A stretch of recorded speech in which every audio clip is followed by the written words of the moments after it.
In this video, we'll be discussing about anther structure, transverse section of anther, its different layers, epidermis, endothecium, middle layers, and tapetum.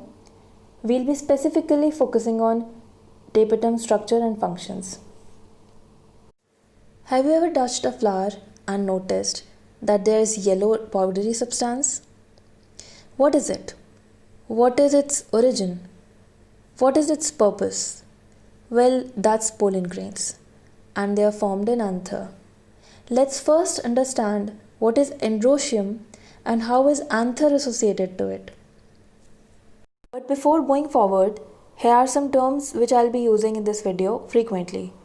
First, microsporogenesis. It is the formation of pollen grains inside the pollen sacs. Second, pollen mother cell. It is a diploid cell in the microsporangium, which is also called as microsporocyte. Third, sporogenous tissue. It consists of spore producing cells called microsporocytes. So both pollen mother cells and sporogenous tissue are synonymous. Fourth, hygroscopic bands. These are fibrous bands which absorb moisture, due to which cells get elated. Cytoplasmic male sterility. It is the failure of plants to produce functional anther, pollen grains, or male gametes. Next, tetrad stage. It's the stage just before the completion of microsporogenesis or the stage just before the release of microspores. Next, microspores. These are also called pollen grains. Anther dehiscence. It's the process of release of pollen grains. Now, coming back to the relationship between anther and androecium. Androecium is the name for male reproductive elements, that is stamens. A stamen has two parts, a sterile filament and a fertile bilobed anther at the tip of that filament. Now let's take a look at the structure of anther. A typical anther is tetrasporangiate. Tetra means four, sporangia means pollen sacs. It has a column of sterile tissue which is called as connective tissue. At maturity, two sporangia or pollen sacs in a lobe become joined due to breakdown of partition between them. Now, what if we cut the transverse section of an anther?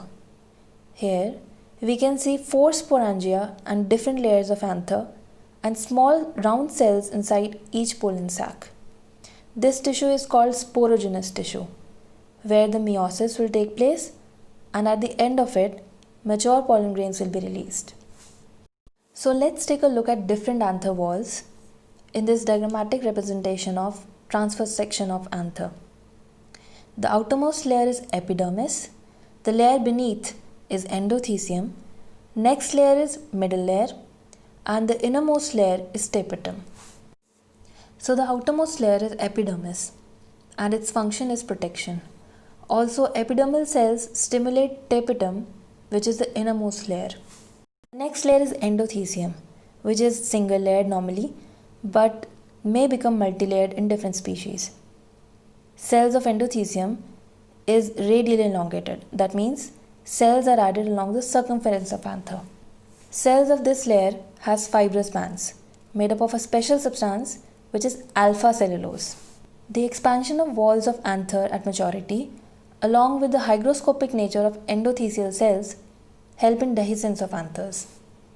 Middle layers. Middle layers do not last for long, hence are ephemeral. Cells become flattened and crushed during meiosis in the pollen mother cells. In many species, the cells of middle layers are storage centers for starch which help in pollen development. Now this point is very important. Now the innermost layer, tapetum. It attains maximum development at the last stage of microsporogenesis, that is the tetrad stage. It is composed of single layer of cells with many active organelles like ribosomes with dense cytoplasm and prominent nuclei. Sometimes polyploidy or multiple nuclei are also seen. Tapetum surrounds the sporogenous tissue because the food has to pass through the tapetum to the site where sporogenous tissue is by the process of diffusion or exocytosis. tapetal layer stops its activity and disintegrates before anthodiasis. Now let's learn about the functions of tapetum.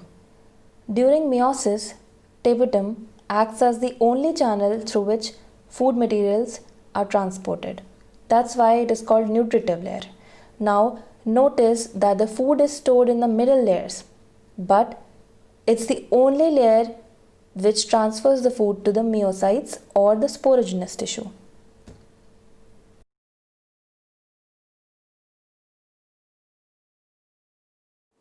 Here we can see callus surrounding the pollen mother cell, which after undergoing meiosis reaches the stage of tetrad and it's still surrounded by callus. For the microspores or pollen grains to be released, this callose layer needs to be degraded, which is done by callase enzyme that is released by tapetum. Tapetum at times helps in cytoplasmic male sterility. What is cytoplasmic male sterility? Well, that's simple inability to form functional pollen grains. Why did I use word help? Well, because cytoplasmic male sterility is a method used by plants to prevent self-fertilization. The next function is that the tapetum contributes sporopollenin and Huebsch bodies for pollen wall formation during post-meiotic period. Now, what is sporopollenin?